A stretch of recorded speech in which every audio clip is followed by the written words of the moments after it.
In the grim dark future, where there is only war, one team rises above the rest.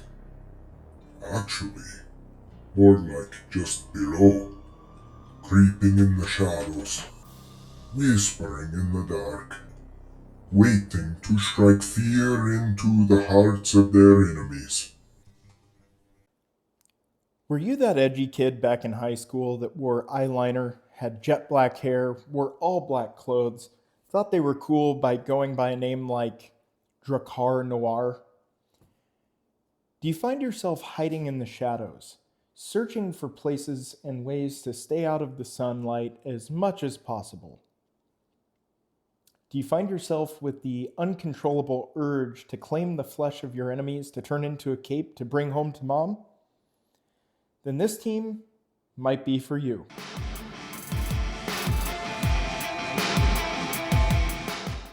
Brothers and female brothers, welcome back to Brotherhood Tabletop, where I'm eventually going to figure out all the settings on my cameras and microphones to produce a video I'm happy with. Here we are. So for our first profile video, we have the Nemesis Claw. They're essentially nightlords on steroids, which are kind of already on steroids since they're nightlords. Anyways, the Nemesis Claw made their debut last summer in 2nd edition, inside the Nightmare box, alongside the Mandrake kill team. Inside the box, you could find the 10 units that you could build to make the Nemesis Claw team, the Mandrakes, which we'll cover in a future video, as well as a gigantic piece of terrain that not a single person has used since it came out.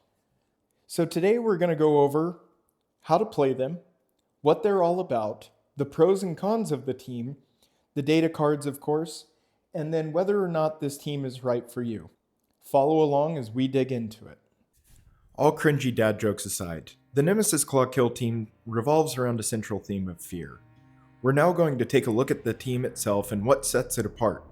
Since the team is an elite team, meaning you can only field 6 models during any game, but the box comes with 10 models, this will help to understand which units do what in order to build out a team that plays the way that you want it to.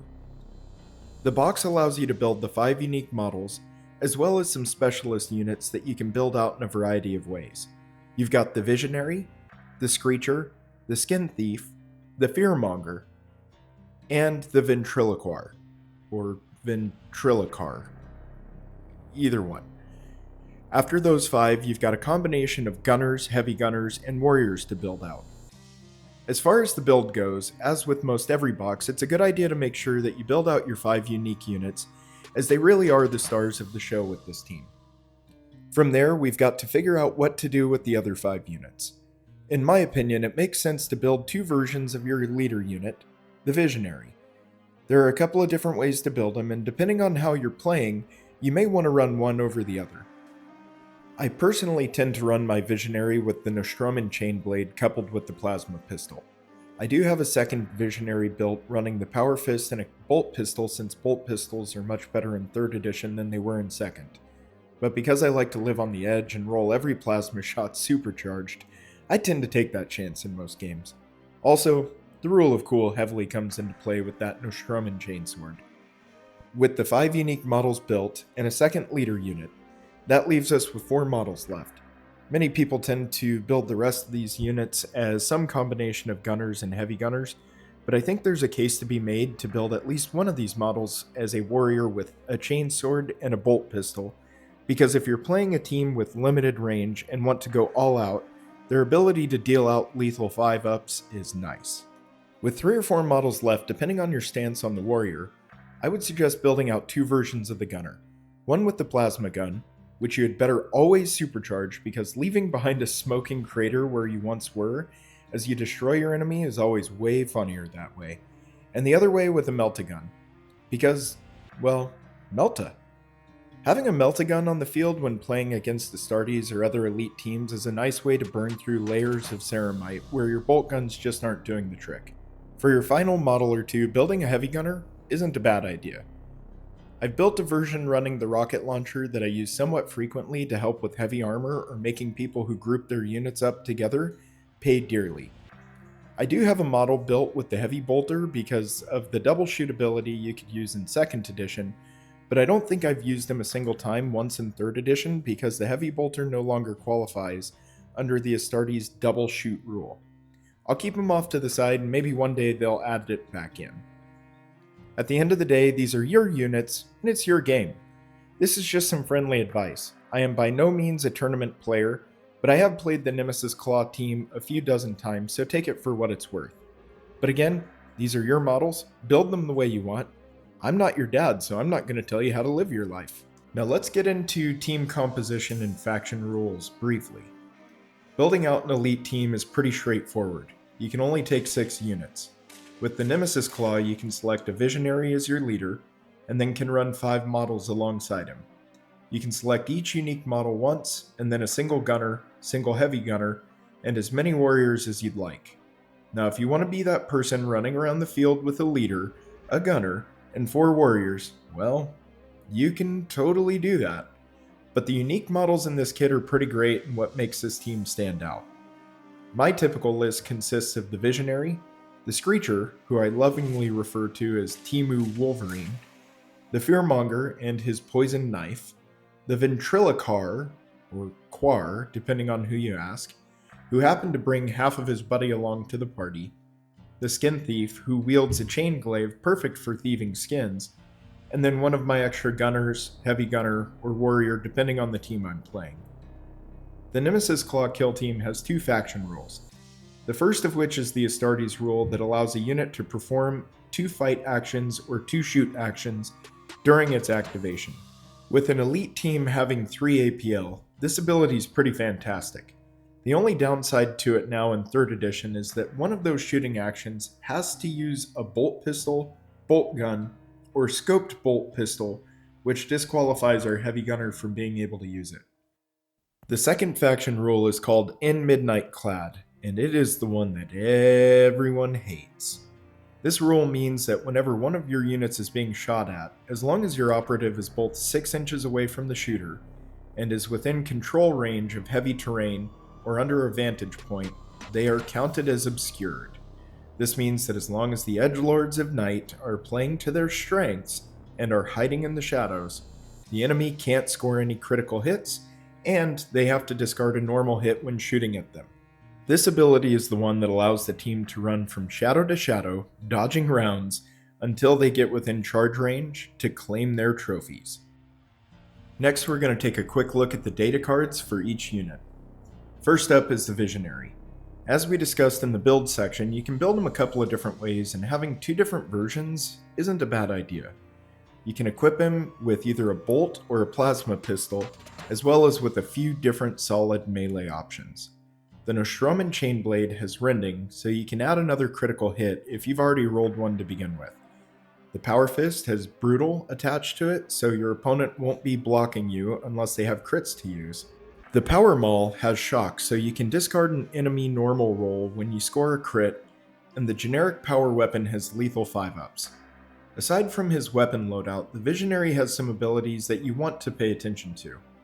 In each ready step, you'll roll a d3, gain prescience tokens, and then you can spend those tokens to perform some actions during the firefight phase. Each can only be used once during the turning point, but they do make a huge difference.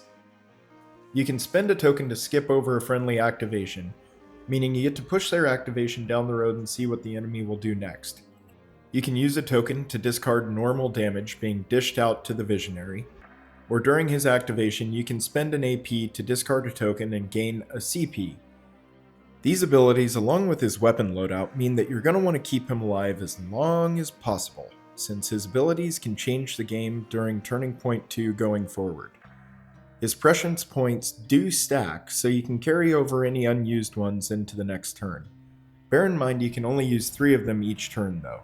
Carrying on with the psychic theme, next we've got the Ventriloquar. This guy comes equipped with a bolt pistol and a chainsword, so he's no slouch in melee. He also carries the Icon Bearer keyword, meaning he gets +1 to his APL stat when determining control of an objective marker. Where this chaos worshipping corpse carrier shines through is in his psychic abilities though. For 1 APL you can use one of these abilities on an enemy within 6 inches of your model, and each ability has the potential to crush enemy morale. This guy can force an enemy to lose an APL during its next activation, can change that enemy's orders from concealed to engaged or vice versa, or what I really love is causing that enemy to perform a dash action in the direction of my choosing. Each of these abilities can only be used once per battle, but that's really all it takes. Causing your enemy to dash out into the open and lose their concealment and cover, or changing them from concealed to engaged just to be blasted to pieces a moment later is just, oh, chef's kiss. Now we've got the Fearmonger. I told you we couldn't go 2 minutes without saying the word fear with this team. He's got a scoped bolt pistol that you can shoot at long or short range, and a terror chem vial that can be tossed at an enemy within 6 inches. The double shoot effect of the Astartes rule does come into play here with both of these. He's also carrying a tainted blade that poisons the ever-loving crap out of whoever he gets a critical hit on. The terror chem tokens left behind when throwing the vial or hitting with the knife cause D3 damage to each enemy with one of those tokens during the next ready operative step. On to the two melee champions of the team, we have the Wolverine, the Screecher. This guy has no ranged attacks, but his Lightning Claw melee profile makes him a must-take on the team. His Lightning Claws have the Ceaseless keyword, and Lethal 5s, meaning you have a 33% chance of scoring a crit, and get to reroll any dice that you'd like of a single result. To top that off, when within 3 inches of him, enemies can't reroll any of their attack dice out of sheer terror. He also has an ability that allows him to have lethal 4s when fighting a wounded enemy, which will become very important in the next few minutes when we discuss ploys. The final unique model and second melee champ is the Skin Thief. This walking nightmare has a bolt pistol, but is going to come running at the enemy with his giant chain glaive so fast that they won't notice the pistol. Now the chain glaive has the rending keyword, which can allow for additional crits if you've already scored one, but he also carries an ability allowing him to take 1 less damage on any damage inflicted on him of 3 or more.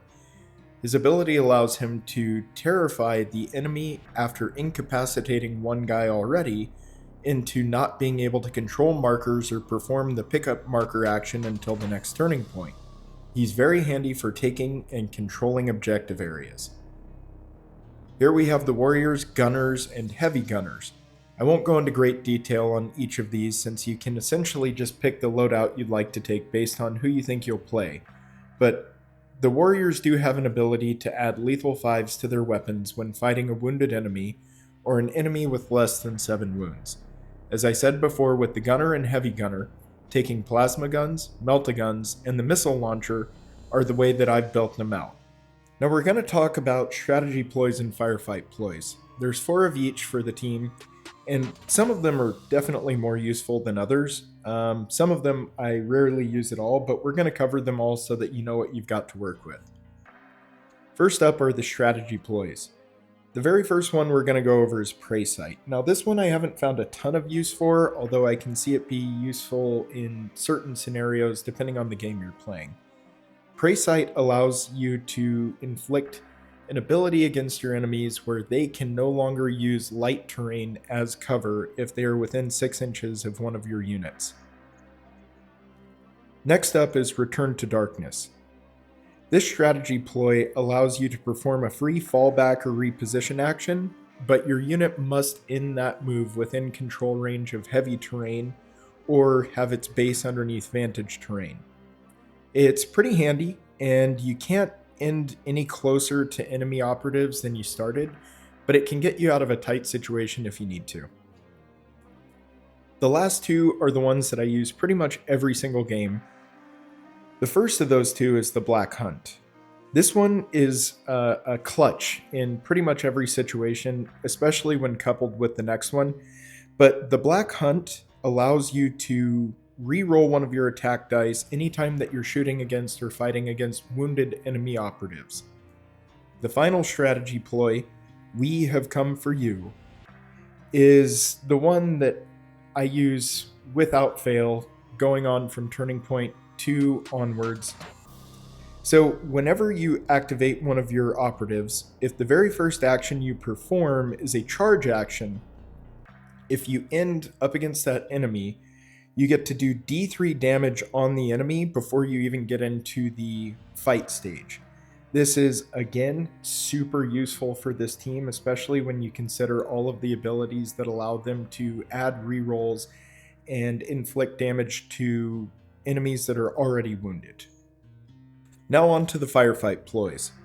There are 4 of these, and again, some of them are more useful than others, but they all have their specific uses.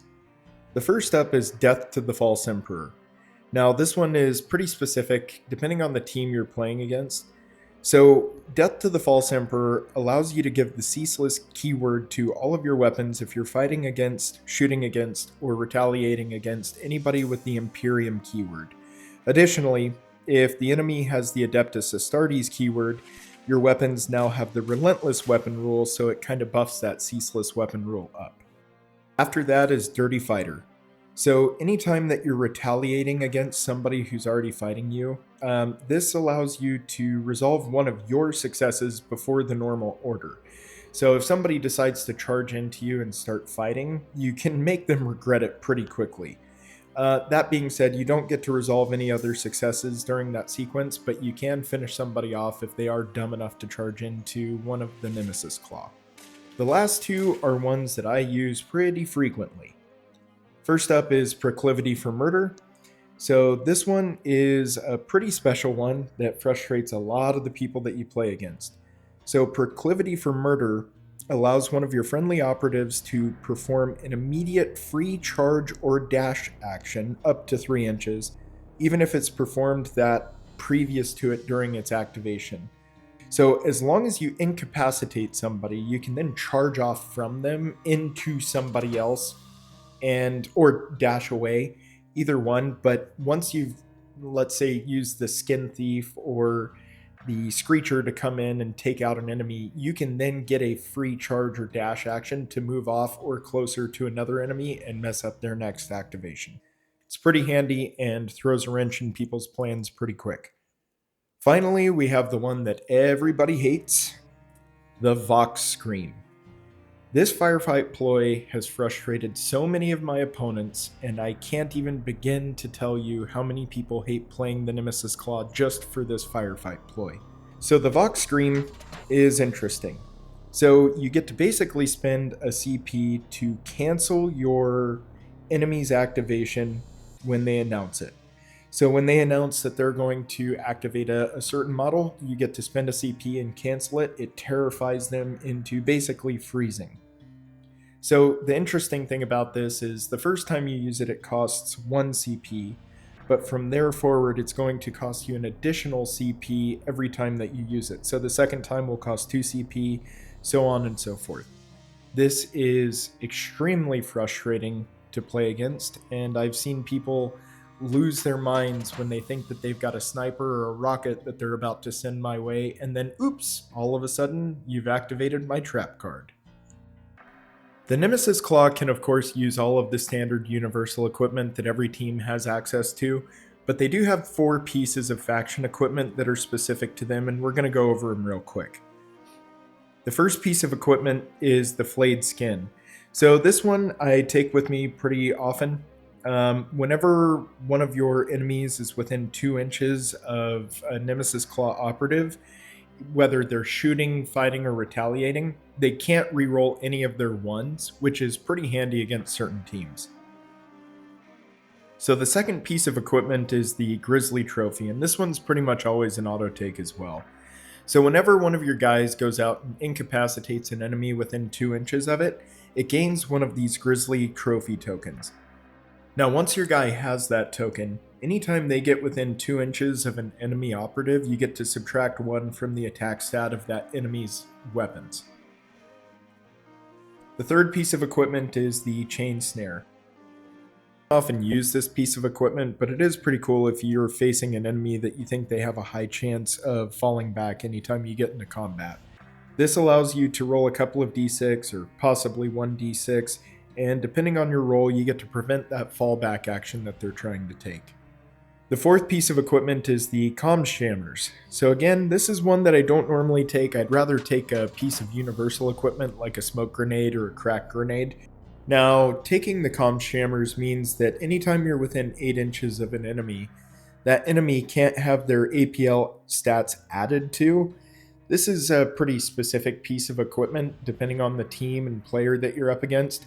So maybe it's more useful for some people, but I end up leaving this one at home most of the time. All of the data cards covered, we've gone over a brief overview of the team. Now we're going to talk a little bit about how they play and how best to play them. Although this is an elite team, and you've only got 6 units on the board, they aren't as upfront as many of the other elite teams. This really does feel like a well-themed team based around hiding in the shadows and striking when you have the opportune moment. Now, I've played this team against a variety of opponents, and I found that they play best when you dart back and forth between heavy terrain, finding places to really utilize that obscuring rule, and then hitting people where it hurts the most. Go after their high priority targets, and then run in and clean up behind. One of the ways that I really like to play this team is to split them up into a couple of different squads. Usually sending out 2 squads or 3 squads depending on the team that I'm playing against.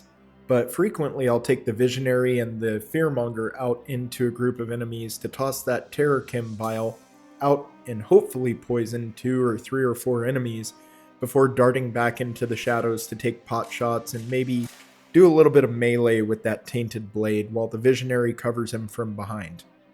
The other thing that works really well is pairing the Ventriloquar with the Skin Thief, sending them out on an objective, have the Skin Thief incapacitate an enemy or two to hold the objective while the Ventriloquar frustrates the ever-loving piss out of them, sending the enemy running in a direction that they didn't want to go in or changing their orders to get picked off by the gunner.